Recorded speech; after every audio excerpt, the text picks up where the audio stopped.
¿quién es Puto Miquel? Así es, han vuelto las manitas. Yo bastante tiempo he pasado sin soltar bilis injustificada contra señores del pasado. Según Wikipedia, es un arqueólogo, artista drag, escritor, divulgador y youtuber español. Y bueno, ya sabéis, like, comment, share, subscribe, esas cosas, dadle a la campanita, seguidme en redes sociales, hacedme promo para que crezca el canal. Es arqueólogo por la Universidad Complutense de Madrid, máster en arqueología del mundo árabe e islámico por la University College London y doctor en arqueología por la Universidad de Leicester. Oi mate, found me some Roman coin. That's odd, innit? Fancy a point? Se dio a conocer en 2018 a través de sus vídeos de contenido histórico en la plataforma YouTube, analizando la historia occidental desde una perspectiva queer y decolonial, y tratando temas como la percepción que se tenía del género en la sociedad o las expresiones de disidencia sexológica en la historia. Bienvenidos a la fiesta, soy Dionisio, Dioni para los amigos, Baco si nos ponemos kinkis una noche, y probablemente me reconoceréis por ser el dios del vino. Edición verano, que hace mucho calor. A través del uso de redes sociales busca sacar los estudios históricos del ámbito académico y acercarlos a un público general. A lo largo del siglo XV se fundarían otros hospitales de locos e inocentes y hospitales generales con departamentos para dementes. En 2022 lanzó su primera obra, La historia no es la que es la que te cuentan, publicada por la editorial Planeta, en la que trata la historia como una narración subjetiva y la forma en que ésta se construye. Quiero decir, 30 años antes se le había dado el cargo de dictador a Sila para que cambiase la constitución como le apeteciese y podía haber hecho cualquier tipo de cambio, aunque debo decir que él sí que renunció al cargo pasados los 6 meses de su nombramiento como dictador. Luego está el hecho de que le pusiesen el nombre de Julio César a un mes, el mes de julio, aunque bueno, no es justo culpar a Julio César y a su ego masivo de esta decisión porque fue una decisión tomada por el Senado tras su muerte por una recomendación que hizo Marco Aurelio, que decidió que el mes de Quintilis pasaría a llamarse un mes de julio. Pues al menos hazlo bien, vaya. En 2024 publicó su segundo libro, Sodomitas, Vagas y Maleantes, Historia de la España desviada de Atapuerca a Chueca.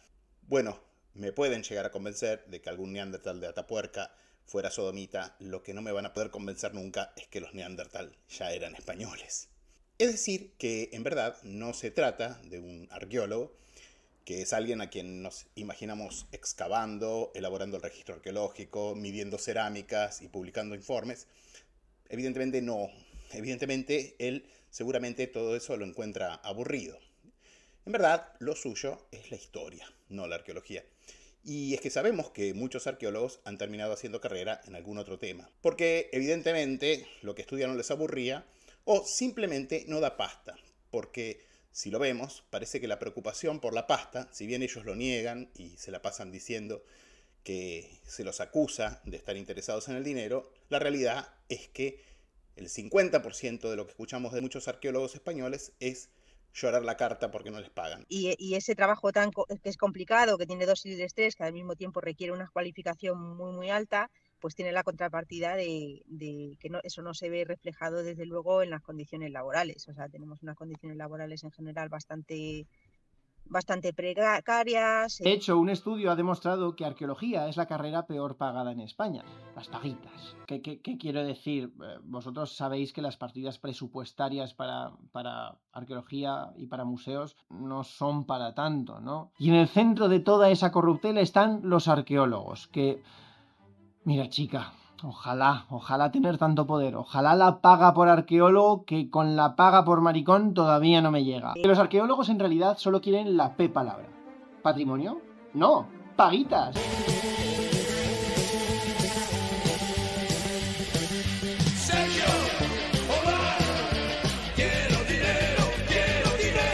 El otro 50% son las quejas sobre los supuestos expolios. Hey, español, ¿sabías que te están robando todos los días? Lo de los detectores de metales.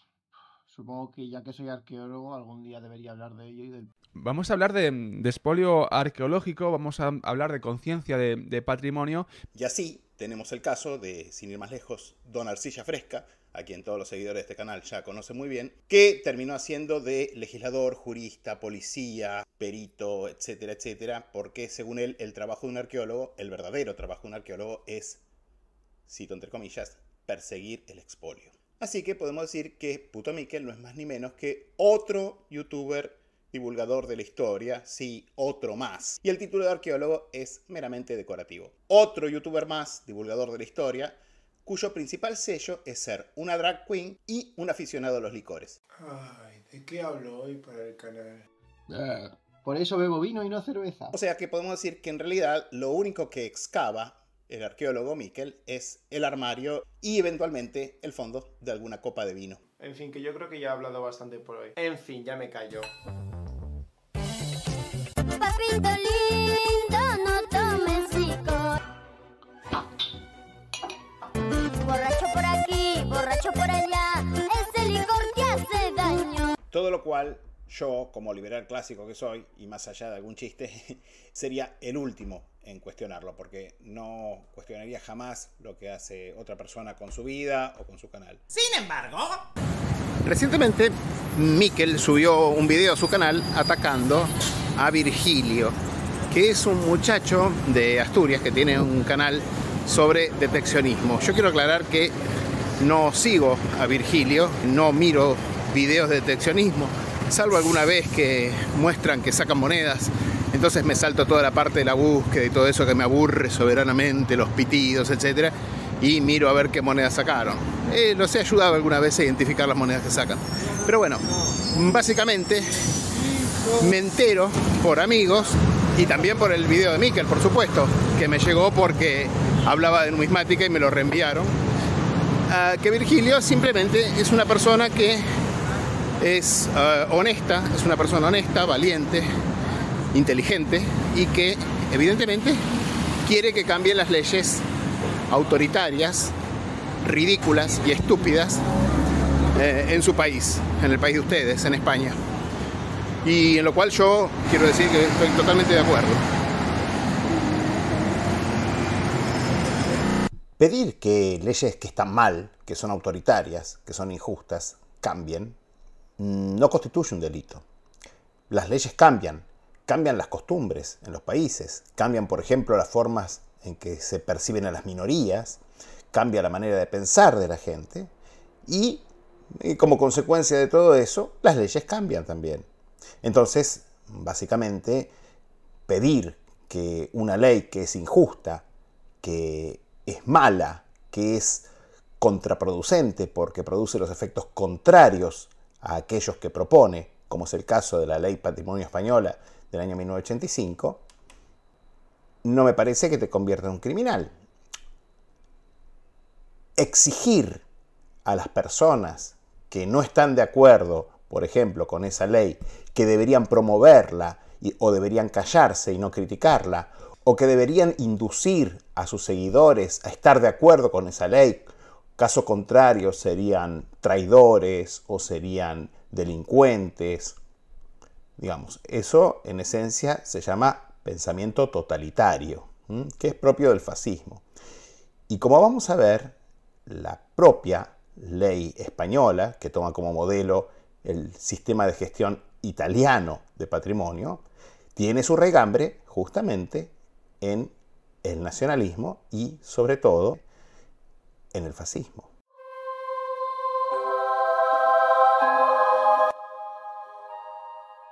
Si la historia, como dice su definición, es la ciencia que tiene por objeto el estudio de los hechos del pasado, podemos preguntarnos válidamente si la historia tiene que ser imparcial. Y esto es una discusión que viene de larga data. De hecho, si ustedes leen, por ejemplo, Tácito, en sus Anales, que es su obra más famosa, reflexiona sobre la imparcialidad del historiador y dice que refiere los hechos sine ira et studio, es decir, sin odio ni afición. Es que tengamos en cuenta que en la antigüedad escribir historia era parte de la carrera política de ciertos personajes. Así tenemos, por ejemplo, el caso de Jenofonte, de Salustio, de Julio César, que miren, justamente a Miquel no le gusta porque hizo un video aparentemente contra Julio César, personajes de la historia que no me gustan, pero sin embargo, fíjate, Miquel, que Julio César hacía lo mismo que hace vos. Hacía un uso instrumental de la historia y al mismo tiempo Julio César era el ídolo máximo del fundador de tu ideología preferida, que es la teoría nacionalista del patrimonio. Esto ya lo vamos a ver más en detalle más adelante en este video. El vicio de poner a la historia al servicio de otros fines diferentes a la búsqueda de la verdad no es exclusivamente de la antigüedad. De hecho, se ha seguido haciendo y se sigue haciendo. La manipulación de la historia en función de un interés de promoción de una ideología, ya sea política, religiosa, de género, es algo que lamentablemente se ha hecho, se sigue haciendo y se continuará haciendo. Y uno de los principales vicios de la manipulación de la historia es lo que se ha denominado en llamar la historiografía nacionalista. El nacionalismo es una ideología de origen europeo que surge en el siglo XIX y que, por cierto, llegó a sus extremos más nefastos en el siglo XX, provocando, entre otras cosas, 2 guerras mundiales y 2 grandes genocidios, entre muchas otras catástrofes. Tal es así que científicos políticos como John Etherington han señalado que hay una relación prácticamente directa entre nacionalismo y violencia. Pero además, fíjense ustedes que el nacionalismo tiene un efecto similar en las sociedades y en los pueblos al que tiene el alcohol. Pues vamos a volver a lo nuestro, a Españita. O incluso una droga euforizante en el cuerpo humano. Porque es la ideología más fácil de inculcar, es algo de consumo inmediato, que aprovecha ideas ya instaladas en la mente de una comunidad y por eso ha sido usado siempre por los regímenes populistas. En general, aunque algunos de estos regímenes se autoperciben como de izquierda o al menos se presentan o tratan de hacernos de creer que son de izquierda, en verdad, el nacionalismo y el populismo son los 2 elementos primordiales del fascismo. Mussolini, el creador del fascismo, supo aprovechar las técnicas de masas y el control estatal introducidos por el marxismo-leninismo, pero combinados con una ideología mucho más popular y eficaz para manipular a la multitud: el nacionalismo. El elemento central del nacionalismo es el territorio. Y una de las características de la historiografía nacionalista es identificar a los antiguos habitantes del territorio nacional de un país moderno con los actuales. Así, los neandertales de Atapuerca o los íberos serían españoles, los romanos son los italianos modernos, Saddam Hussein es un rey guerrero babilónico construyendo un imperio, y el Shah Muhammad Reza Pahlavi le habla directamente como colega a Ciro el Grande en la gran celebración del 2500 aniversario del Imperio Persa, que por supuesto sigue siendo el mismo Imperio Persa. Los nacionalistas se ven a sí mismos como patriotas, pero hay una diferencia notable entre lo que es un patriota y un nacionalista. Un patriota es alguien que quiere su país a pesar de todo y trata de hacer lo mejor para su país. El nacionalismo, en cambio, se autoconstruye una ficción de que su país es el mejor, es superior a todos los demás países y además, obviamente, esto lo demuestra odiando a los demás países. Es decir, que de no ser por Julio César, hoy en día no existiría el francés, que es una lengua horrible. Por supuesto, otro francés, si es que yo no... Estamos hablando de Inglaterra, lo sabéis, ¿verdad? O sea, no sé yo si avanzados es la palabra que queremos utilizar. Si es que no sabéis hacer nada bien, Inglaterra. Fucking hell, you fucking con. Y sobre este vicio, llamado nacionalismo, se ha construido lo que yo llamo la teoría nacionalista del patrimonio.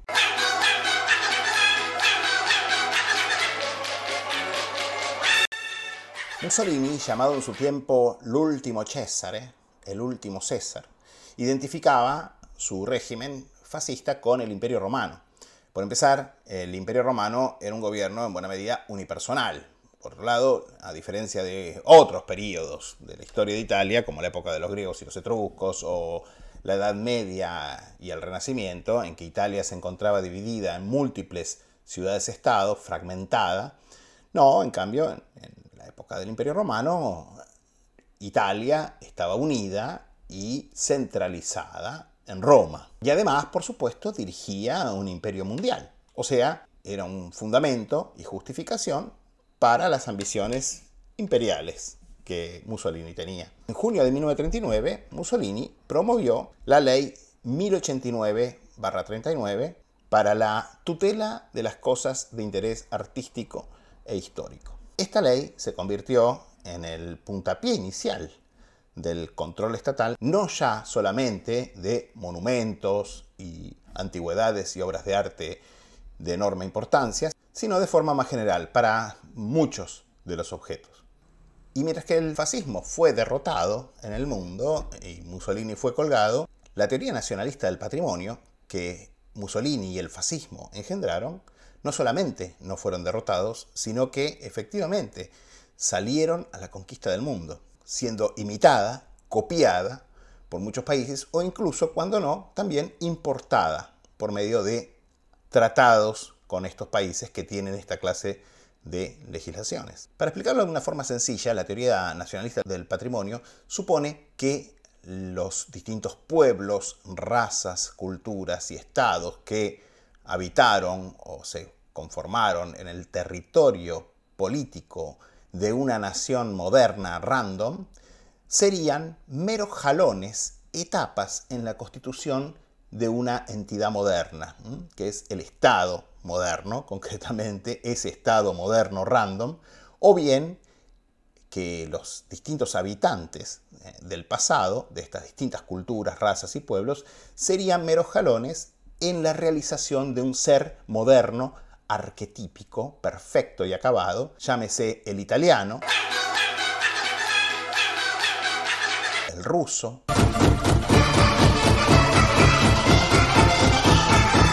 el griego, el turco, el español,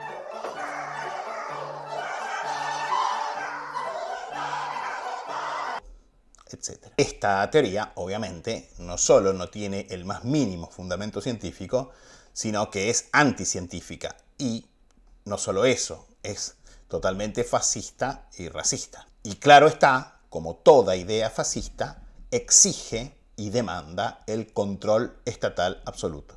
Lo interesante es que, puestos a tratar de explicarla o fundarla, los que sostienen esta teoría nacionalista del patrimonio entran en vaguedades y terminan por decir que, bueno, en el fondo, el patrimonio cultural de la nación es como los recursos naturales, porque de última pueden llegar a atraer el turismo. Todo lo cual, si quieren, está bien. Por lo menos esto último tiene algún sentido, digamos. Pero, ¿por qué se meten entonces con las monedas? Incluso las del siglo XIX o del siglo XX, como pasa en Perú, que existen en millones de ejemplares, incluso decenas y cientos de millones de ejemplares hechos a máquina, y que obviamente nadie en el mundo se tomaría un avión para ir a ver en un museo, por ejemplo. Porque las monedas entonces, que existen en millones de ejemplares, tienen que ser objeto de una tutela rigurosa, un control, un registro, ser inexportables y presumirse incluso propiedad del Estado, porque es así. En países como Grecia, Turquía,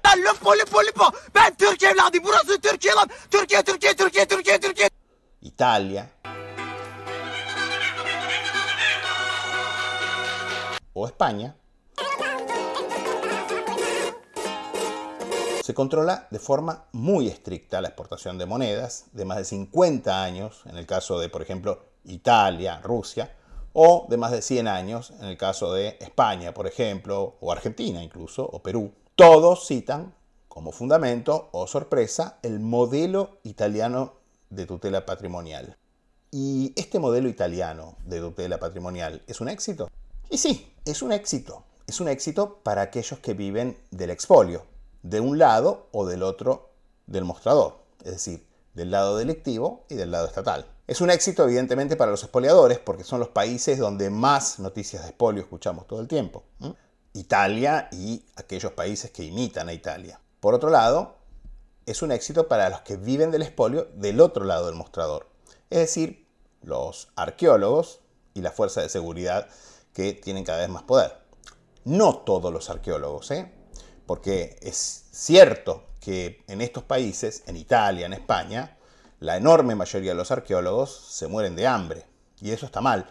Pero un éxito para los 4 o 5 arqueólogos que hacen carrera no de la arqueología, sino de perseguir las libertades de las personas. Es decir, hacen carrera de la, entre comillas, defensa del patrimonio. Y también de las fuerzas de seguridad especializadas, que cada vez crecen más, obtienen más recursos y que viven tan pendientes de los medios masivos de comunicación, de aparecer en los medios y de que se conozcan sus exitosos operativos, etc., como las actrices de culebrones. Es decir, es un éxito para los 5 ideólogos del lobby cancelador que viven de perseguir a numismática, también para los policías especializados en todo esto, ¿no? Llámese Comando de Tutela de Bienes Culturales de los Carabineros, Guardia Civil Seprona, etcétera, etcétera, etcétera. Por eso, en Italia, por ejemplo, los carabineros del Comando de Bienes Culturales obtienen cada vez mayores partidas presupuestarias, han recibido 6 medallas de oro por sus exitosos operativos y viven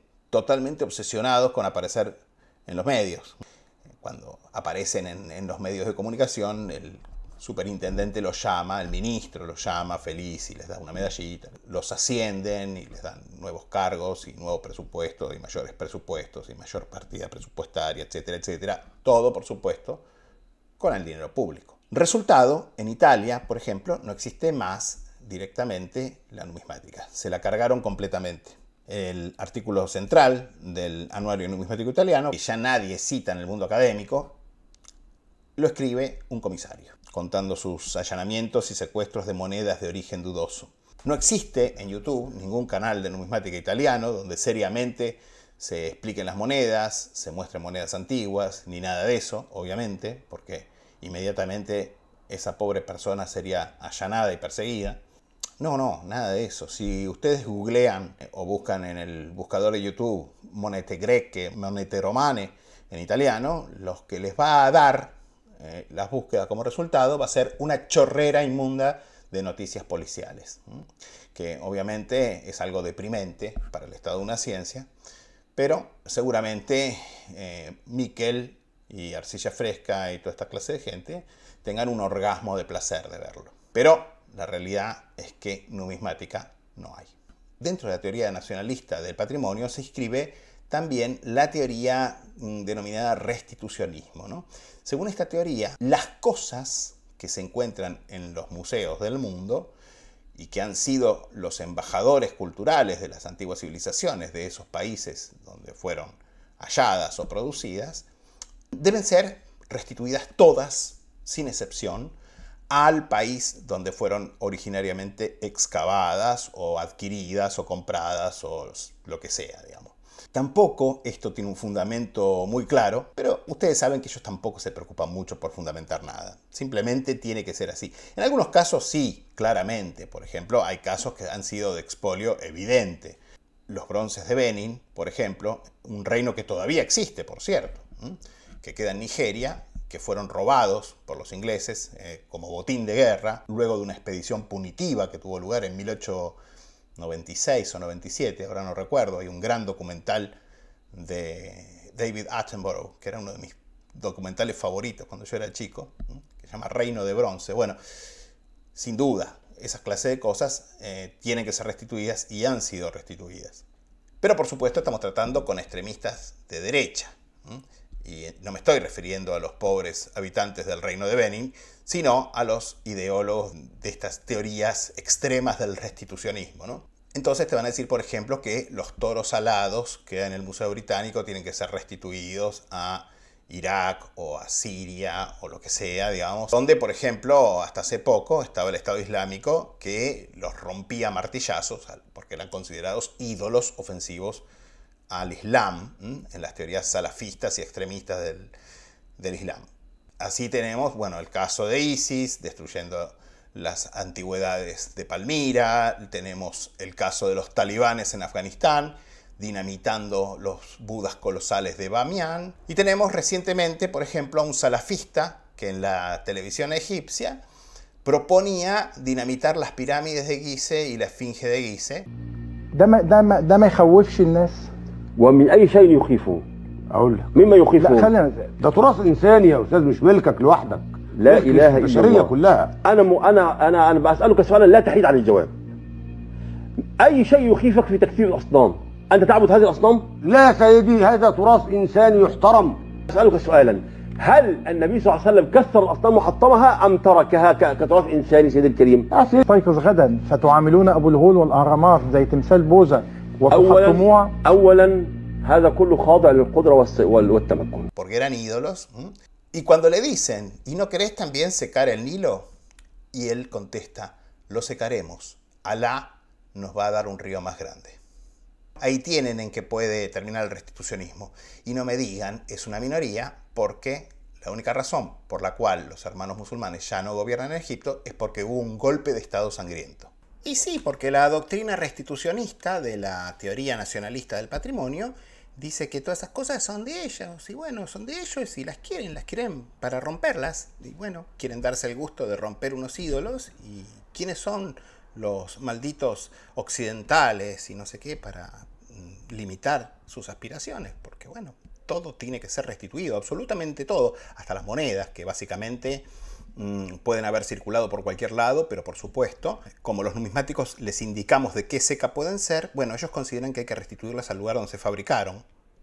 O sea, doctrina incoherente, ya que se hablaba de que el tema era el lugar de hallazgo, pero también el lugar donde se fabricó, pero bueno, siempre se puede reclamar. Y se ha llegado al punto ridículo, miren, de darle la tutela de todos los bienes arqueológicos históricos, griegos y armenios, al Estado turco, Estado que cometió genocidios contra estos pueblos. Pero bueno, búsquenle la lógica, no la tiene. Pídanle a estas personas que sostienen estas cosas, pídanle a Miquel que les fundamente esto, no va a poder.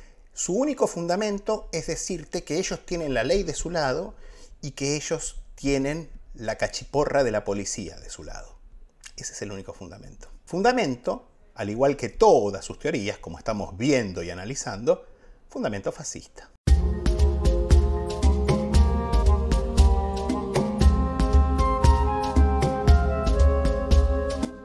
Pero volvamos a nuestra pregunta. ¿Y por qué estos se meten con las monedas?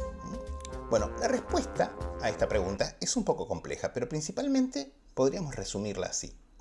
En primer lugar, en estos países de los que estamos hablando, Italia, España, Grecia, ni siquiera registran la existencia de la ciencia numismática, o bien no entienden cómo funciona su sistema académico, que, por cierto, es único y diferente al de otras ciencias. Ni tampoco, obviamente, tienen una idea ni siquiera remota de su importancia. Pero de las monedas seguro que podemos sacar algo, ¿no? ¡Tampoco!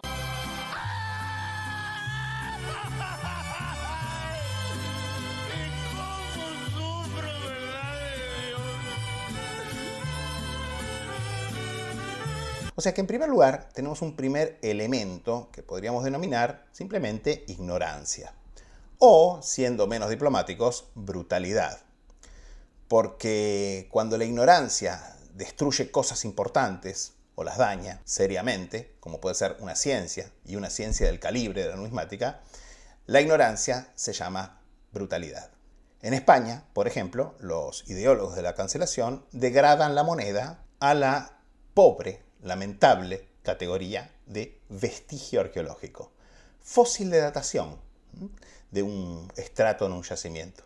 Y obviamente se podrán hacer estudios sobre iconografía o materiales que si tiene tanto porcentaje de oro, de zinc o de lo que sea. Pero cosas como utilizar las monedas para datar el yacimiento, que es algo que se hace muchísimo, o entender con qué otros materiales estaban esas monedas, si era parte de un tesorillo que había alguien escondido en un momento de peligro, o si estaba en la casa de un cambista con otros objetos utilizados como por ejemplo pesas.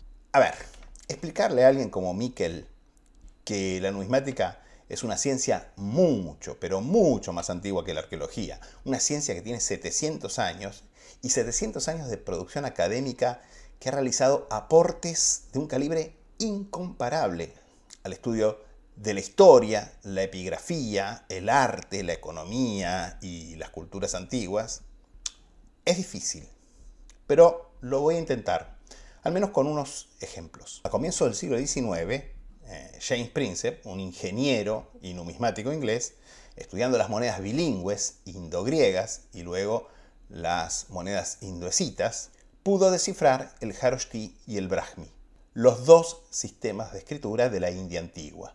Y esto abrió nada menos que lo que hoy llamamos los estudios indológicos, es decir, la posibilidad de estudiar la historia antigua de la India y la cultura y la religión de la India antigua a través de sus propios textos, porque se pudieron, por ejemplo, leer las inscripciones en los templos, etc.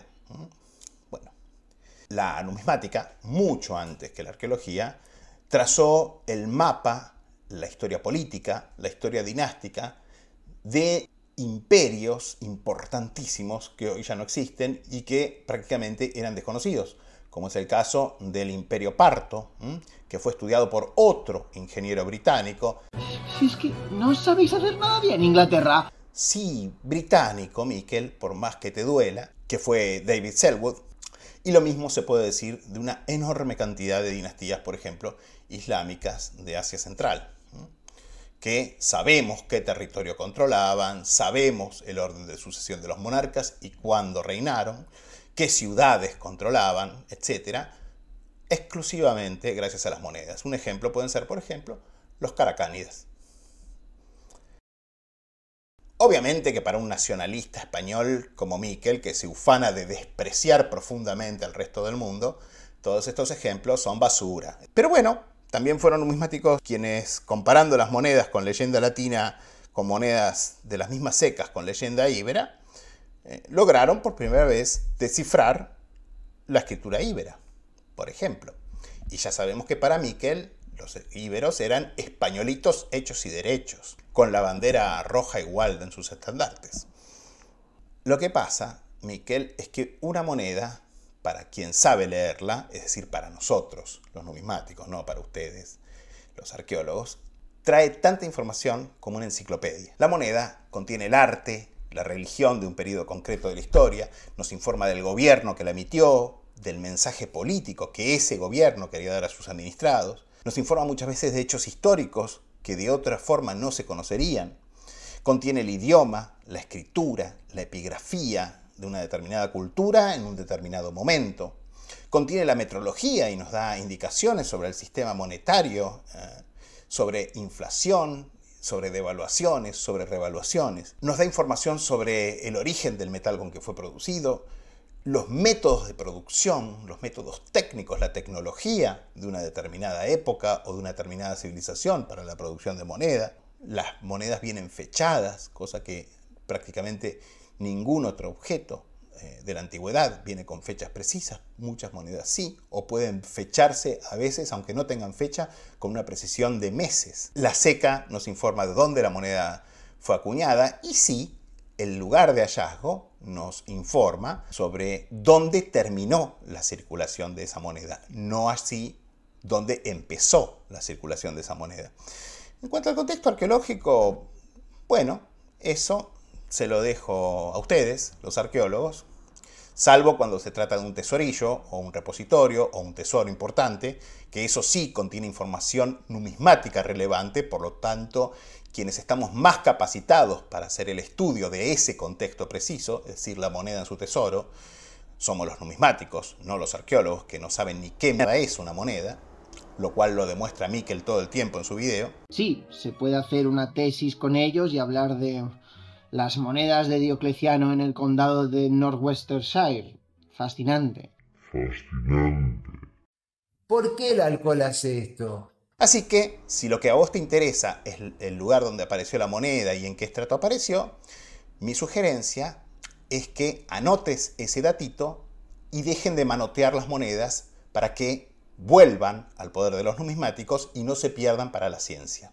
¿Qué es lo que pasa con las monedas que los arqueólogos logran arrancar a los numismáticos? Sí, te ayuda a tener a los de numismática entretenidos un año o dos, pero no es como que nadie les fuera a hacer caso en general. Con el alcohol, ustedes habrán visto alguna vez que orina mucho y se deshidrata el cerebro. En segundo lugar, estamos respondiendo por qué, o tratando de responder, si es que se puede, por qué los arqueólogos se meten con las monedas. Bueno, en segundo lugar, hay un tema de competencia. Quienes desde hace 700 años nos dedicamos a estudiar, clasificar, catalogar, preservar y poner en valor el patrimonio numismático, que fue lo que generó que haya un interés del Estado por las monedas, porque previo a eso el Estado fundía las monedas antiguas que se encontraban, ¿no? Somos, sí, generalmente de otras carreras, es decir, no somos arqueólogos. Ya hablamos de los casos de Selwood, hablamos del caso de Príncipe, y también podríamos hablar de Pierre Bastien, médico cirujano, que fue el que estableció la sistematología que se utiliza hoy en día para clasificar y estudiar las monedas romanas imperiales del siglo III, por ejemplo. Generalmente somos de otras carreras. Yo, por ejemplo, soy abogado y estudié letras clásicas, griego y latín, más que nada griego. Pero la carrera de numismático se forja en el debate académico, en la crítica científica y en el contacto directo con nuestras colecciones de estudio y referencia. Es decir, no nos basamos nuestra carrera en grados y posgrados y títulos y pergaminos, ni en becas, ni en cosas así, sino efectivamente en nuestros hallazgos científicos, en la libre discusión académica, en el debate científico, porque no hay ciencia sin debate. Bueno, algo sí, pero es mínimo lo que podemos sacar. Nuestras carreras, entonces, no dependen de una mera secuencia de diplomas y honores. Dependen de contribuir a algo que muchas veces en la historia no existe, pero que existe en las ciencias más duras, como por ejemplo la biología, como por ejemplo la medicina, como por ejemplo la física y también la numismática. Y ese algo se llama consenso académico. La numismática tiene consensos académicos, que básicamente es la aceptación generalizada por parte del mundo académico numismático de una determinada teoría con respecto a algo. Porque mira qué bonita esa moneda. Podemos ponerla detrás de una vitrina en un museo para que todos la disfruten, ¿no? Y ver la moneda y que digan, ah, sí, es una moneda. Bueno, luego de pasar por el hígado, el alcohol va como un Fórmula 1 directo al cerebro. De manera que el numismático necesita coleccionar monedas. De la misma manera que vos no te meterías en el quirófano con un médico que nunca cortó un cadáver, por ejemplo. Por eso la patologización o despatologización o que aprendió solamente medicina o aprendió anatomía solamente mirando un libro. Bueno, de la misma manera no vas a querer que las monedas las clasifique un arqueólogo, que es una persona que no tiene la más mínima familiaridad con las monedas. Vas a querer que las clasifique un numismático. Y los numismáticos necesitamos coleccionar monedas, porque es así como nos formamos. Es así como podemos efectivamente investigar. Sin embargo, en los países canceladores, la legislación exige que los numismáticos prueben su inocencia con respecto a las monedas que tienen, ya que se pretende presumir que las monedas son expoliadas. Es decir, que tienen que tener toda una trazabilidad, generalmente se exige una trazabilidad a una fecha anterior a la sanción de las leyes de patrimonio relevantes en cada país. Eso sí, Miquel nos dice que los arqueólogos pueden comprar algunas antiguallas en mercadillo, porque ya sabemos que los arqueólogos tienen coronita. Los arqueólogos que conozco que tienen colecciones privadas son más bien fragmentos de cerámica sin forma que utilizan como un manual de referencia para cuando van a excavar. O alguna antigualla que lleva 100 años circulando por los mercadillos. Oops. Oops.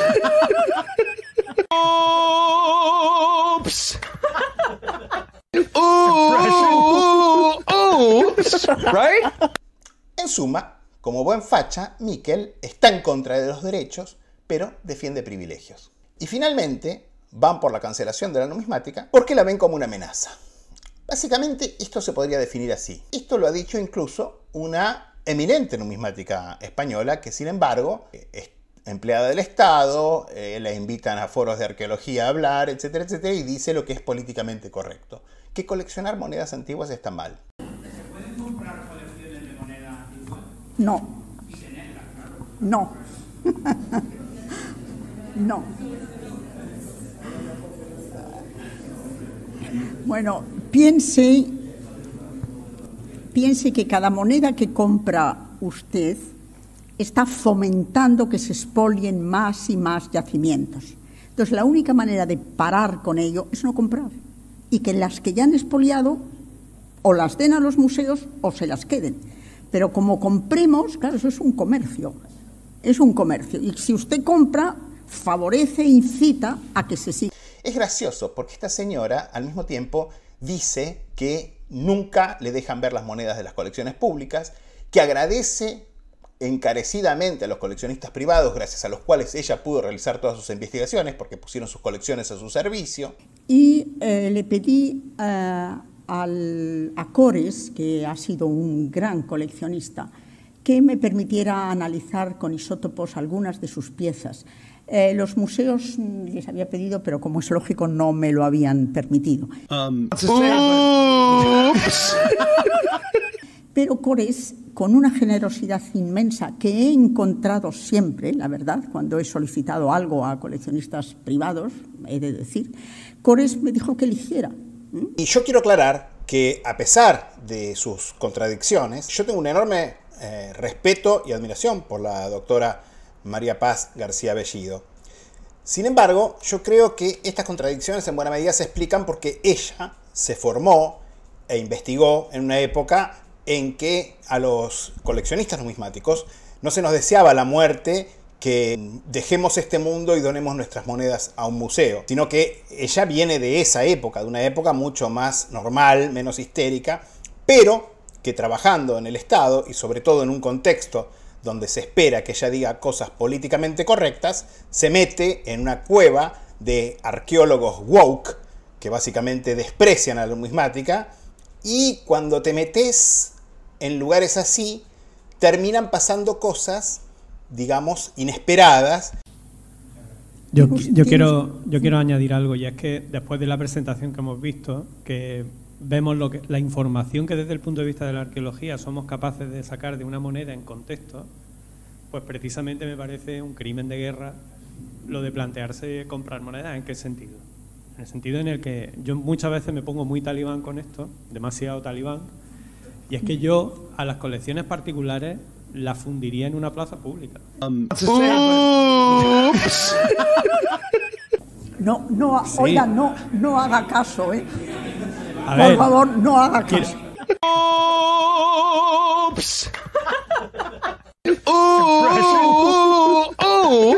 Yo muchas veces me pongo muy talibán con esto, demasiado talibán. Y sí, ya sabemos lo bueno que son los talibanes para conservar el patrimonio. Y es que yo a las colecciones particulares las fundiría en una plaza pública. Sí, claro.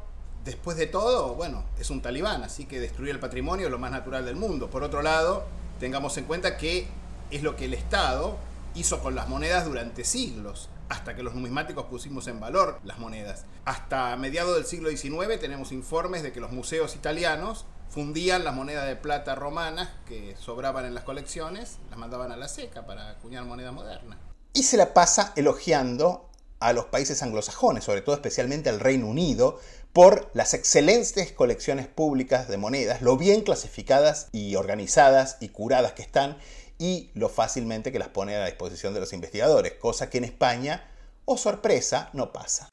¿Cómo están los estudios de numismática en España comparado con el extranjero? Tengo aquí a una autoridad y se lo quiero preguntar, tengo esta curiosidad. Pues,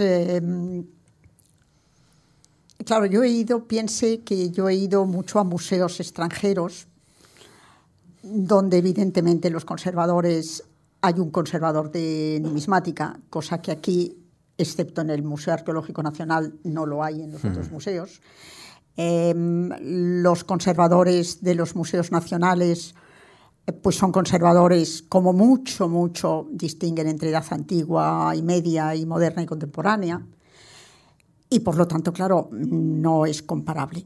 Cuando yo he ido al extranjero, pues he ido a departamentos especializados en moneda con un conservador en moneda, y claro, el trato y la información pues es completamente distinta, sí, es completamente distinto. Aquí... ¿Por qué? Porque en España los 4 o 5 arqueólogos conchavados del lobby cancelador han logrado instaurar la idea de que el hecho de que existamos numismáticos incentiva a que haya pocitos en sus yacimientos. Entonces la solución es: muerto el perro, se acabó la rabia. Prohibiendo la numismática, persiguiéndola, desalentándola, deprimiendo a la gente para que digan, bueno, los que coleccionan ahora se van a ir muriendo y irán donando sus colecciones y punto. Y después no va a haber más. Básicamente esa es la idea que hay detrás de esto. Bueno, básicamente la solución de la DEA, ¿no? O sea, perseguir el consumo, entre comillas, para terminar con el narcotráfico. Como si una ciencia de 700 años que ha producido los hallazgos más brillantes prácticamente en lo que hace al conocimiento de la historia, la epigrafía, etc., fuera justamente, bueno, un grupo de narcos. La idea entonces es suponer que todas las monedas en las cuales no se pueda demostrar que no provienen de un expolio, es decir, prueba diabólica, inversión de la carga de la prueba, serían del Estado y serían objeto de expolio, básicamente. Entonces seríamos todos delincuentes que hemos incurrido en el delito de receptación. Tenemos monedas que provienen de expolios, delito que además tiene la misma pena, según el artículo 323 del Código Penal Español, por ejemplo, que el propio expolio, ¿no? Es decir, básicamente preguntado a los arqueólogos ¿por qué es esto? Bueno, porque a nosotros se nos vuelve muy complicado probar que la moneda fue expoliada. Así que, como en la dictadura más pintada, inversión de la carga de la prueba y a probar tu inocencia. Como total, el coleccionista numismático es un muerto civil, no tiene derechos prácticamente, a diferencia de los verdaderos delincuentes que en cuanto son arrestados, desciende sobre ellos un cúmulo de derechos, por supuesto. No, el coleccionista numismático es un muerto civil, no tiene derecho ni siquiera a la presunción de inocencia. Nos cargamos la Constitución Nacional, el derecho de propiedad, el derecho de defensa, el derecho de libertad intelectual, todo porque ya sabemos que los caprichitos de 4 arqueólogos conchavados con el Estado, y en esto no me estoy refiriendo a los pobres chicos que siguieron la carrera de arqueología y que, ya lo dijimos, se mueren de hambre en España, en Italia, ¿no? No, me estoy refiriendo a los 4 o 5 ideólogos de la persecución del expolio, entre comillas, ¿no? Los caprichitos de esos 4 se convierten en ley de inmediato. Ellos tienen línea directa con el Estado. No tienen línea directa, mejor dicho. Son el Estado. Son el Leviatán. Ellos hablan en primera persona del plural. Pero entonces, ¿qué hacemos? ¿Os obligamos a usar la maquinita? ¿Os obligamos a ir con una cinta métrica? ¿Os obligamos a...? Cuando hablan de prohibir, perseguir... ¿Os obligamos a...? Ellos es como que se preguntan qué libertades le van a dejar a la gente y cuáles no. A ver, ¿qué libertades te dejo dentro de la prohibición general? Que ya sabemos que es la regla. Y como resultado, lo que hacen es vaciar la palangana y tiran al bebé junto con el agua sucia. El bebé es la ciencia numismática, nada menos. El agua sucia es el expolio, que ellos ven por todos lados y denuncian a gritos histéricos. Y así, el patrimonio histórico, que sin dudas tiene que ser tutelado y protegido, se termina convirtiendo en patrimonio histérico, donde la prohibición es la norma, el delito se presume y la confiscación, la persecución y la censura están a la orden del día. Si van a suponer que todo el territorio de un país es un enorme yacimiento, bueno, vayan prohibiendo la agricultura, la minería, la construcción de infraestructura, como rutas, caminos, etc. Y si todos los objetos que tienen más de 100 años tienen que ser propiedad del Estado o presumirse propiedad del Estado y ir a parar a un museo, bueno, yo les diría que vayan haciendo lugar en los museos, porque les aviso que no caben. Pero obviamente, como no podía ser de otra manera, la contrapartida de todas estas grandes expectativas, de estas grandes ambiciones y de todas estas prohibiciones y exigencias es el peor desastre conocido en términos de gestión de patrimonio. Expolio creciente, algo que es reconocido incluso por ellos, museos, monumentos y yacimientos en estado de abandono o deterioro, o sin personal por falta de presupuesto, y sueldos de hambre, que ya hemos comentado, para los especialistas. Es que, como dice justamente la tragicomedia de Calixto y Melibea, ya que estamos hablando del contexto español, el que mucho abarca, poco aprieta. Eso sí, ciertos arqueólogos, ciertos policías y ciertos funcionarios hacen magníficas carreras a costa de perseguir inocentes, mientras son los principales responsables de la pérdida, del daño y la destrucción del patrimonio. Y ni hablemos de lo que realmente nos importa a nosotros, que es la numismática. En Italia, por ejemplo, que es el origen de todo esto, ya se la cargaron por completo, al punto de que hace 20 años que no se publica ni un solo libro serio sobre monedas griegas de Italia o romanas en Italia.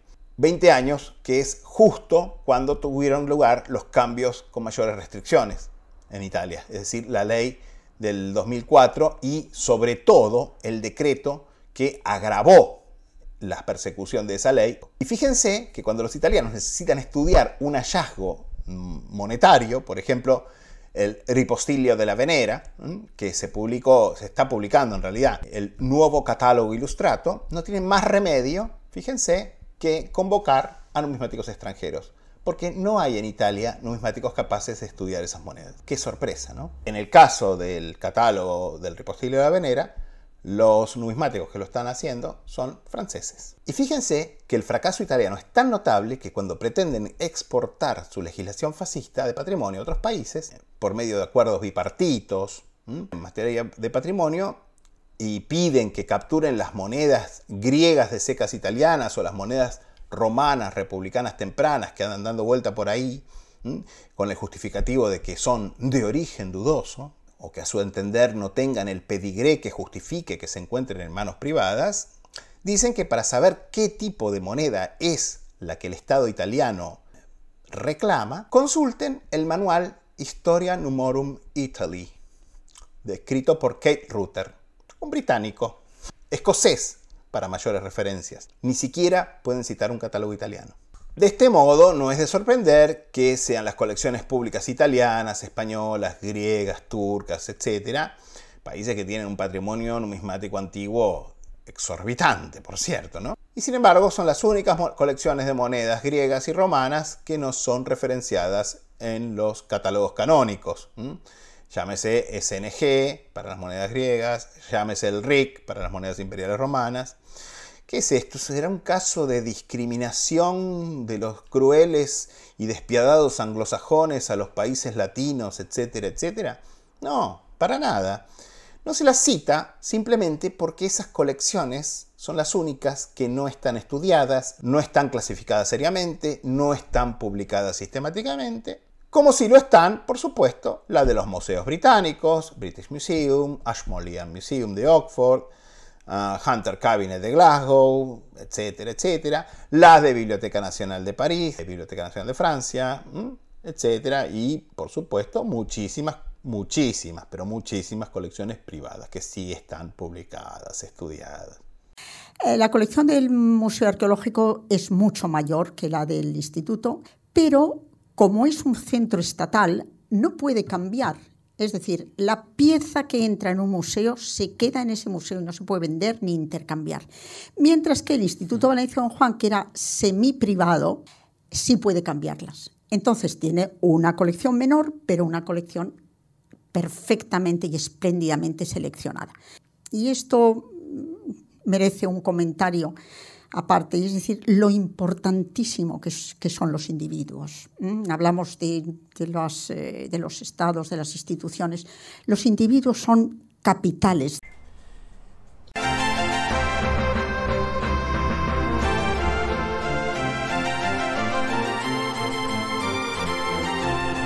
Miquel suma su voz al coro de arqueólogos que trata de hacernos creer que el sistema británico de gestión de patrimonio ha fracasado. Estos rallies de detectores han sido denunciados por muchos arqueólogos. Que los ingleses están arrepentidos, se agarran la cabeza, dicen ¿qué hicimos? Que hasta el propio director del programa de antigüedades portátiles del Reino Unido, Michael Lewis, no tiene más remedio de decir que el sistema fracasó. ¿Qué es esto básicamente? Bueno, esto es simplemente lo que se llama proyectar, es decir, proyectar el propio fracaso, el fracaso estrepitoso, el fracaso calamitoso del propio sistema autoritario de gestión de patrimonio, estatal, italiano, español, fascista, básicamente de gestión de patrimonio, proyectarlo obviamente en el único modelo de gestión de patrimonio que pone en evidencia, que pone en blanco sobre negro, justamente ese fracaso. Y ese modelo que pone en evidencia es el modelo británico, llamado así, pero que en verdad está vigente también en otros países, como por ejemplo los Países Bajos, Dinamarca. Y a la hora de tratar de desprestigiar al modelo británico de gestión de patrimonio, no tienen el más mínimo prurito mentir. Mentir. Total, los cuñados que escuchan estas cosas, los arqueofanáticos que siguen a esta gente, etc., no se van a poner a leer mucho, ni se van a poner a investigar, no saben inglés. Así que pueden mentir impunemente, o creen que pueden mentir impunemente. Pero en realidad eso se terminó, porque básicamente mi amiga Maggie, del canal Monedas Historias, nada menos que entrevistó al propio Michael Lewis en persona. Y básicamente Michael Lewis refuta absolutamente todas las mentiras que dice Miquel, que dicen todos los demás arqueólogos españoles que repiten estas mentiras y patrañas. Así que antes de seguir, y yo no me voy a poner a contestar una por una todas las mentiras que dice Miquel sobre el sistema británico de gestión de patrimonio, simplemente los voy a remitir al canal de mi amiga. Voy a dejar el link a la entrevista en la descripción de este video y simplemente vean la entrevista. Sean honestos, vean la entrevista, no digan no vi la entrevista pero sigo pensando que, bueno, digamos, eso habla muy mal de su honestidad intelectual si hacen eso. No, básicamente la entrevista se la dio Luis a mi amiga Marga de Numismática Activa, no se la dio a Miquel, o bien, digamos, acá hay dos opciones. Espero que me dejen qué piensan ustedes en la caja de comentarios, que me contesten este cuestionario. A. Michael Lewis no le quiso dar la entrevista a Miquel porque no lo considera un colega arqueólogo, o lo considera impresentable, o no lo considera serio, o es un payaso. O B. Miquel no quiso entrevistar a Michael Lewis para que ustedes no sepan lo que él dice de verdad. No sé. Vean ustedes cuál puede ser. Cualquiera de las dos opciones, si me lo dejan en la caja de comentarios les voy a agradecer. ¿Y en qué consiste el sistema británico? ¿Cuál es la diferencia del sistema británico con el sistema de gestión autoritario de patrimonio? Todos los que me veis, que os animo a hacer las cosas lo mejor posible dentro de la legislación tan lamentable que tenemos en España. Ojalá algún día podamos tener un tratamiento del patrimonio como en otros países que están a años luz de nosotros en este tema, como por ejemplo Inglaterra. ¿Y queréis saber cuál es la principal diferencia con el modelo inglés? No lo averiguaréis nunca. La principal diferencia es la recompensa. Eso es lo que quieren. Un premio por encontrar cosas. Uno casi podría decir que lo que quieren son paguitas del Estado incluso. No es la recompensa, bla, bla, bla. No. Básicamente, la principal diferencia entre el sistema británico de gestión de patrimonio y el sistema autoritario de gestión de patrimonio es que el sistema británico presume que del otro lado hay derechos. Básicamente, en Inglaterra hay una tradición de que quien encuentra cosas en su propiedad, en su tierra, en su terreno, es el dueño. También hay una larga tradición, mucho más incluso que en países como Italia o España, donde sí la nobleza coleccionaba, por ejemplo, monedas, pero la gente común no. Bueno, en Inglaterra no. En Inglaterra siempre hubo una afición de coleccionar cosas, incluyendo monedas, popular, básicamente, no de una nobleza, no del conde de tal o del duque de tal. Y fíjense también que siempre hubo una tradición de encontrar cosas. Miren, yo tengo un libro que se llama Half Hours Among Some English Antiquities, medias horas entre algunas antigüedades inglesas, que es del año 1880, y que básicamente es un manual de deteccionismo antes del deteccionismo, porque te dice las cosas que puedes encontrarte recorriendo la campiña británica, por ejemplo. O sea que eso va desde broches de bronce celtas o monedas celtas, monedas romanas, monedas anglosajonas, monedas vikingas, incluso cerámica, bueno, y cómo identificarlos, digamos, dónde suelen aparecer, bueno, todas esas cosas, digamos. Y hay una tradición de encontrar cosas en Inglaterra, de gente que haciendo jardinería, plantando las rosas o sacando los yuyos en su jardín, encontraba cosas, etcétera, etcétera. Y también hay una idea de que en Inglaterra la gente tiene derechos. Derechos que son derechos inherentes de la gente, derechos de los ciudadanos. Y que los derechos no son graciosamente concedidos por el Leviatán en un acto de magnanimidad, que cede algún derecho. No, la gente tiene derechos. Entonces, a la hora de hacer las leyes es necesario consensuar derechos. No se le pregunta a 4 acomodados arqueólogos conchavados en el Estado qué opinan que cómo tendría que ser una ley de patrimonio, sino que se consensúan las leyes con aquellas personas cuyos derechos son tocados por esas leyes. A la hora de mentir, los arqueólogos españoles, incluyendo Miquel, te van a citar a los 2 o 3 arqueólogos disidentes que hay en Gran Bretaña, que por supuesto que los hay. En todos lados hay disidentes, concretamente. Y en Gran Bretaña también hay disidentes. Y en esto hacen algo típico que se hace en la historia, que básicamente es hacer la cita selectiva, es decir, citar aquello que favorece el relato que yo estoy fabricando y omitir todos los datos, todos los hechos que básicamente perjudican el relato que yo estoy haciendo. En España también hay arqueólogos disidentes, también hay arqueólogos que consideran que el modelo británico de gestión es superior al modelo autoritario de gestión. Pero se tienen que callar. Se tienen que callar simplemente porque si van a hablar, lo más probable es que al otro día el jefe, el director o lo que sea, el ministro, el superintendente, lo que sea, le diga no, ese sitio no lo vas a excavar vos. O ese sitio no lo excavas más vos. No, el director pasa a ser fulano. No, esa subvención que te íbamos a dar, se la vamos a dar a otro. Se la vamos a dar a otro arqueólogo más comprometido con la defensa del patrimonio nacional. Bueno, es así. Entonces existe en nuestros países lo que se llama la autocensura. En Inglaterra no hay ningún problema con decir una opinión disidente. Es un país mucho más libre y van a escuchar las voces de arqueólogos ingleses que no comulgan con el modelo británico de gestión. Y también van a escuchar las voces de gente mucho más patética, que son personas que yo siempre llamo la diáspora cómplice, que eso existe en todos los regímenes autoritarios, en todas las dictaduras. Básicamente el sistema de patrimonio español es una dictadura, porque es manejada por 4 o 5 personas de una forma autoritaria. Y todas las dictaduras tienen una diáspora que termina siendo cómplice. Son gente que se va de su país echada por el fracaso del modelo. Muchos arqueólogos españoles que se van a hacer sus prácticas, se van a hacer sus posgrados. Uy, miren quién está ahí también. Al Reino Unido, a Gran Bretaña. Y también se van a trabajar a Gran Bretaña, porque básicamente el sistema de patrimonio español, y italiano también, los expulsa, básicamente. Entonces estudiaron para ser arqueólogos y quieren ganarse la vida como arqueólogos y no tienen más remedio que emigrar. Y el lugar, el paraíso para emigrar, justamente es Gran Bretaña, que es un país mucho más adelantado que España en numismática, por supuesto, cosa que lo explican los mismos expertos numismáticos españoles, todos los más famosos. Es un país mucho más adelantado en arqueología, cosa que queda confirmado incluso porque su propio detractor, Miquel, hizo sus estudios de posgrado en Gran Bretaña. Y mucho más adelantado, claramente, también en el respeto de los derechos de los ciudadanos. Eso también está clarísimo. Y finalmente, la diferencia entre el sistema británico de gestión de patrimonio y el sistema autoritario de gestión de patrimonio es que es realista. O sea, que tiene un contacto con la realidad.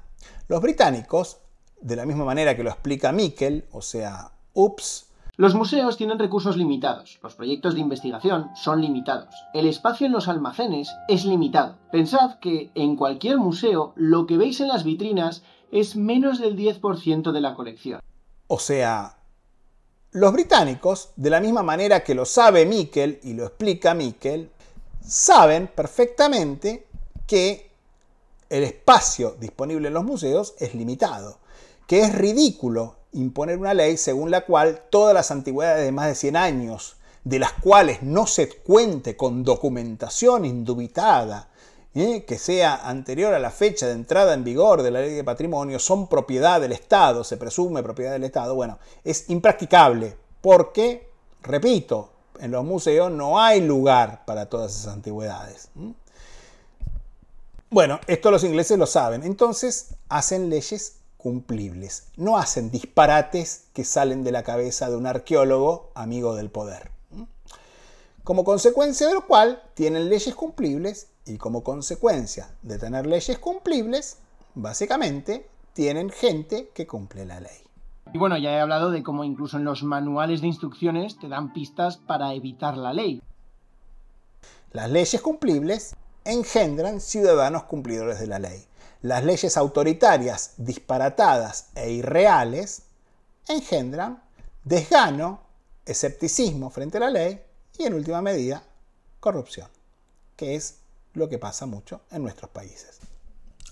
Y aún así, fíjense que para la ley española, esto por ahí Miquel no lo sabe, pero para la ley española el patrimonio puede ser de propiedad pública o privada. El patrimonio arqueológico es de las pocas cosas cuya propiedad entendemos que no puede ser de nadie, que es de todos no porque haya un título de propiedad o porque lo hayamos pagado todos, sino por un vínculo emocional con él y con el pasado. Pero sobre todo, los expertos sobran cuando lo que defienden es lo colectivo frente a lo individual, lo que es de todos frente a lo que algunos piensan que debería ser de uno. Propiedad privada. A Miquel esto le parece un escándalo total.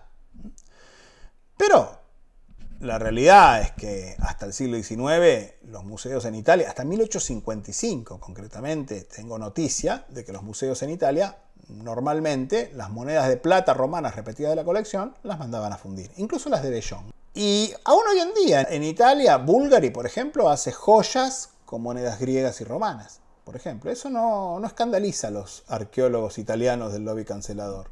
No. Lo que escandaliza a los arqueólogos italianos es que haya gente que estudie las monedas. Porque, bueno, ellos no pueden. Italia, ¿no? Un país donde un vecino te denuncia por tener una colección de monedas y te hace un allanamiento y te secuestran la colección y dicen que eras un expoliador.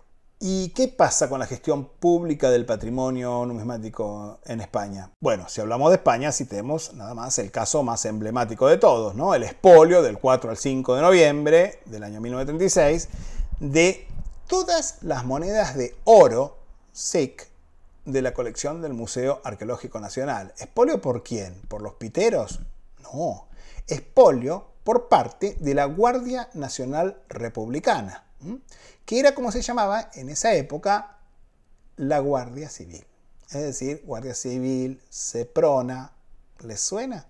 Expolio realizado por órdenes del propio gobierno republicano, encabezado en esa época por Juan Negrín. Cuando parecía que Madrid podía llegar a caer en manos del bando nacional, el gobierno ordenó la confiscación de todas las monedas de oro, no de todas las monedas raras o de todas las monedas valiosas o de todas las monedas científicamente importantes o históricamente relevantes. No, de las monedas de oro del Museo Arqueológico Nacional y del Banco de España. Porque había que conseguir oro, porque Stalin suministraba armas a la República a cambio del vil metal. Fíjense que, salvo por un puñado de monedas especialmente importantes de oro que fueron puestas a salvo por el insigne numismático valenciano Felipe Mateu Llopis, un auténtico prócer, ese sí que era un patriota, que las ocultó debajo del pedestal de una estatua que están viendo acá, que dicen que es de Libia o de Drusila, no se sabe. Si no fuera por ese puñado de monedas, todas las monedas de oro de la colección del Museo Arqueológico Nacional se habrían perdido para siempre, como se perdieron la enorme mayoría de las monedas de oro que había en esa época en las colecciones. Eso incluyó, fíjense, 2.796 monedas de oro, incluyendo 58 griegas, 830 romanas, 297 bizantinas, 322 visigodas, 585 árabes, 94 españolas medievales y modernas, 111 francesas y portuguesas, 432 extranjeras sin determinar y 69 medallas, con un peso total de 15.908 gramos. 15, casi 16 kilitos de oro en bruto, entre comillas, para la causa. Sin contar las 242 monedas árabes y las 322 visigodas que no se pesaron. O sea, fíjense, ¿no? Porque hay idiotas que andan diciendo que esto es un mito, que las monedas fueron puestas a salvo para que no cayeran en manos de los fascistas que las iban a destruir, no sé qué estupidez. A ver, monedas de oro solamente, sin importar la rareza, y se pesaron. Saquen sus conclusiones. ¿Ese es el mito? ¿Qué mito? Bueno, acá tienen cómo le importa al Leviatán el patrimonio de todos los españoles. ¡Qué buen gestor y preservador del patrimonio que es el Estado! Y qué bueno que es rescatar, que es la palabra que usan, ¿no? Cuando se sacan las monedas a un coleccionista privado, rescatar el patrimonio. Y sí que hay voces disidentes en España, quizá no de un arqueólogo que está mucho más condicionado como empleado público, etcétera, para opinar, pero fíjense que hay voces disidentes, por ejemplo, de un notable jurista y notario, que es Agustín Fernández Genares, que en un artículo reciente que yo les recomiendo mucho que lo lean, compara los efectos nocivos, el carácter contraproducente de la Ley de Patrimonio Español del año 1985, comparándolo con la ley seca introducida en Estados Unidos en 1919, que justamente desató una epidemia de gángsters. En suma, leyes que tienen el efecto exactamente contrario al cual proponen, verdadera y eficaz defensa del patrimonio y preservación del contexto arqueológico, sistema británico, versus la defensa de los privilegios de una casta de llorones fracasados que hacen carrera persiguiendo a gente honesta, que ese es el modelo autoritario, italiano, español. Y lo más probable es que ese objeto acabe en el almacén del museo acumulando polvo. Y para eso estaba mejor bajo tierra. Y hubiera estado mejor que se encontrase dentro de un proyecto de investigación, aunque fuera dentro de 100 años. Pero yo creo que buscar y encontrar cosas en un campo arado, por ejemplo, no tiene ningún contexto. Y yo sé perfectamente que la mayoría de las cosas encontradas en ese tipo de campos no tendría chance de sobrevivir si no fuera porque los encontró un deteccionista.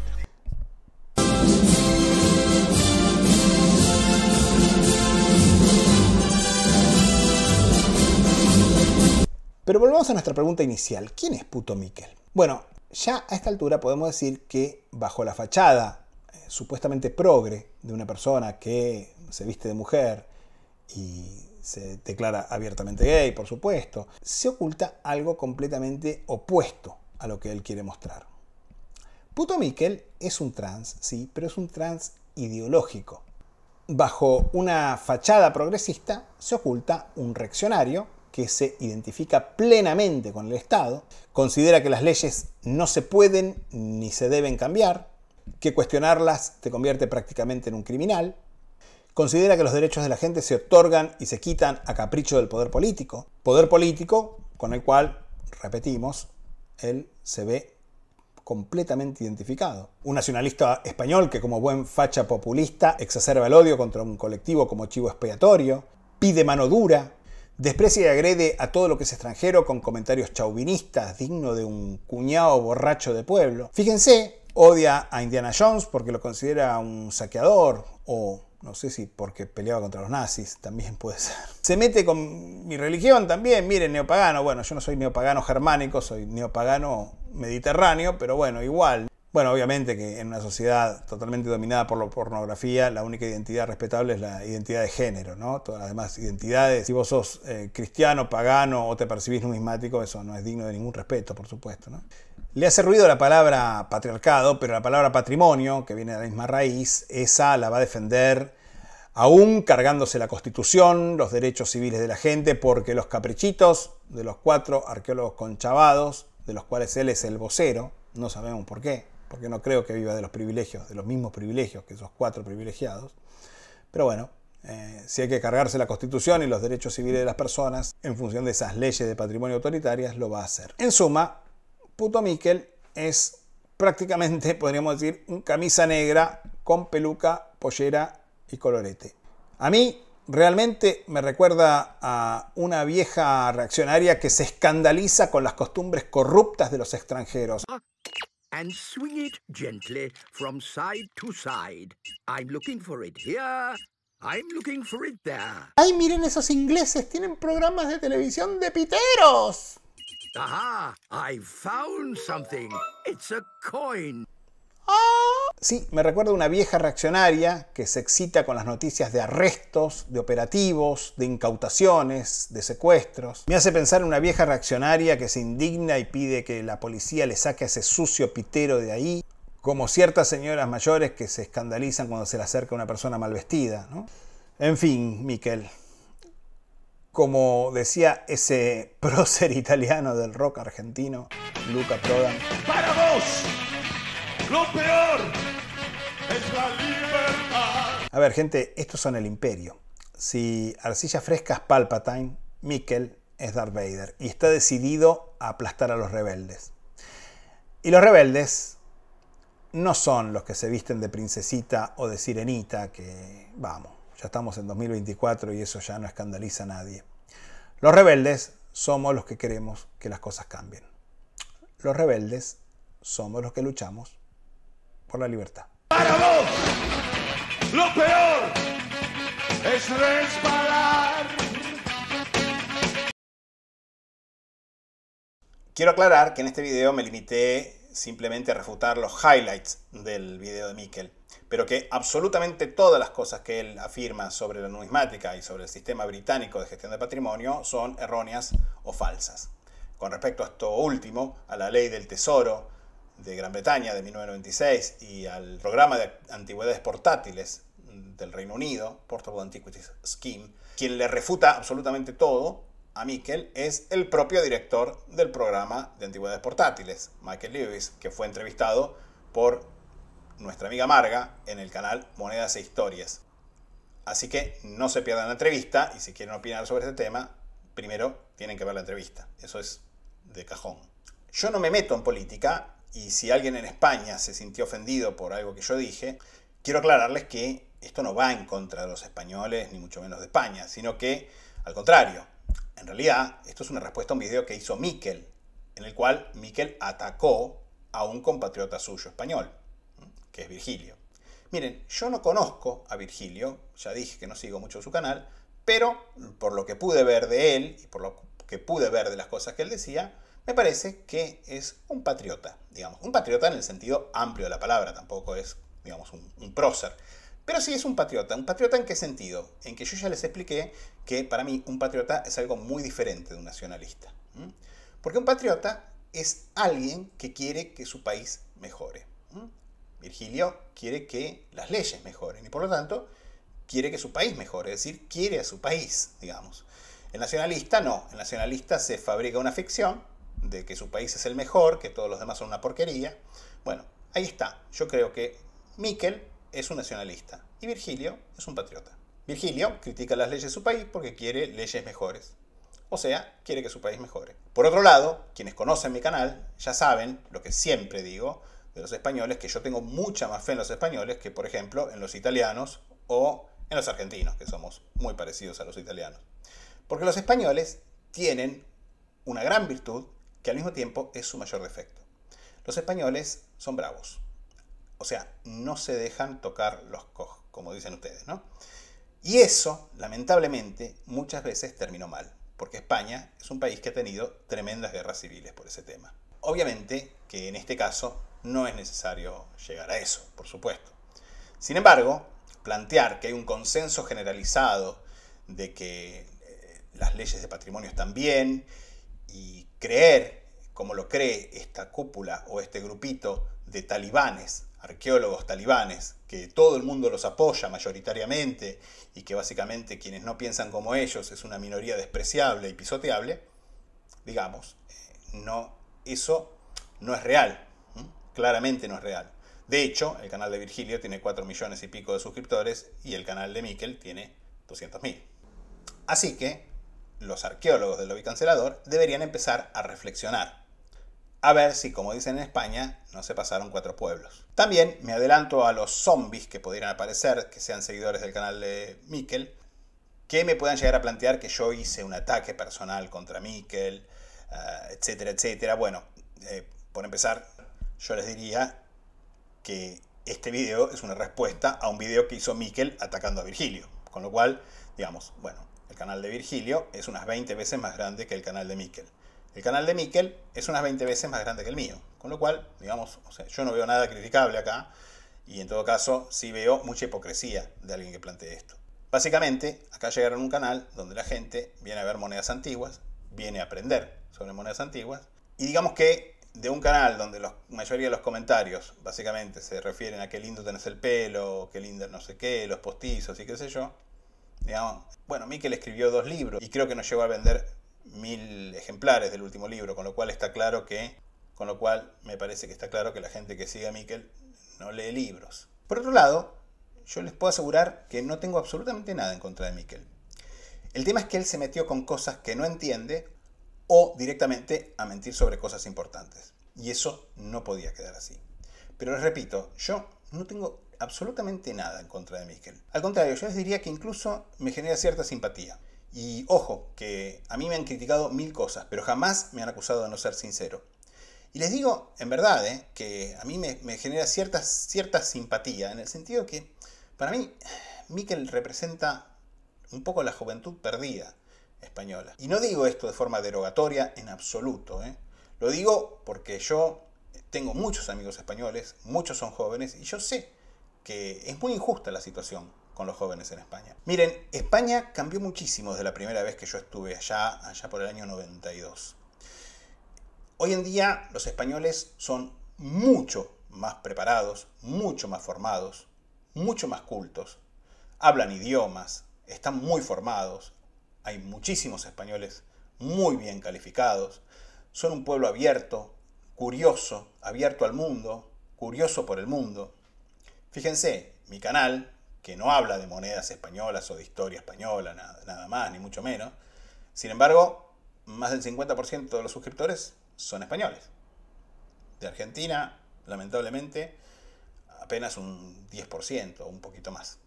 Claramente, esto es la prueba de cómo son los españoles ahora. Se interesan por el mundo, se interesan por, qué sé yo, las monedas de Comaguene. Bueno, eso yo les puedo asegurar que hace 30 años no pasaba. Es decir, que muchos jóvenes españoles están muy bien calificados. Lamentablemente, para la cantidad de puestos de trabajo, sobre todo en carreras de humanidades y sobre todo en carreras como arqueología, están sobrecalificados. Y Miquel, bueno, claramente él hizo su carrera de grado, hizo sus posgrados, hizo su maestría, hizo su doctorado y después se encontró con nada, un canal de YouTube, o sea, su única salida prácticamente. Escribió un par de libros, pero lamentablemente la gente que mira su canal le pone comentarios de qué lindo tenés el pelo, etcétera, etcétera, pero no lee libros. Así que, ¿qué quiero decir con esto? Con su canal de YouTube evidentemente le fue bien, pero yo creo que, o sea, yo realmente le desearía que pudiera trabajar de arqueólogo. Tengo simpatía por él, pero no tengo en absoluto simpatía por el discurso que él presenta en su canal. Por un lado, porque él repite un discurso que es totalmente contrario a lo que él cree representar. Él repite un discurso hegemónico, proestatal, en contra de las libertades, en contra de las minorías, y al mismo tiempo él se inscribe en la legión de historiadores que vienen a plantear un poco así las cosas, ¿no? Como que la historia fue tergiversada a lo largo de los siglos y manipulada por, no sé, el patriarcado, los machistas, los no sé qué, los católicos o lo que sea. Y en lugar de plantear, ahora vamos a hacer historia en serio, ahora vamos a hacer la búsqueda de la verdad, vienen a plantear, ahora es nuestro turno de torcer, mentir y falsificar la historia. Y Miquel, vos fíjate, en la Unión Soviética había historia como forma de adoctrinamiento, pero se reservaba a los libros escolares. En la Academia de Ciencias de la URSS, por supuesto con teorías marxistas, pero básicamente las encontrás en todo el mundo, las teorías marxistas, en la historia. Pero básicamente trataban de hacer historia en serio, trataban de hacer la búsqueda de la verdad. El adoctrinamiento lo dejaban para los libros escolares de texto. Así que bueno, esto fue un poco un disclaimer final. Me encantaría leerlos, escuchar sus comentarios. Ustedes saben que yo leo absolutamente todos los comentarios, contesto absolutamente todos los comentarios. De hecho, todas las semanas hacemos un directo donde me encanta interactuar con ustedes, con el público de este canal. No dejo de leer ninguno de los comentarios, no dejo de contestarles. Y bueno, justamente, hasta nuestro próximo directo en esta semana, me despido, deseándolos como siempre un feliz domingo.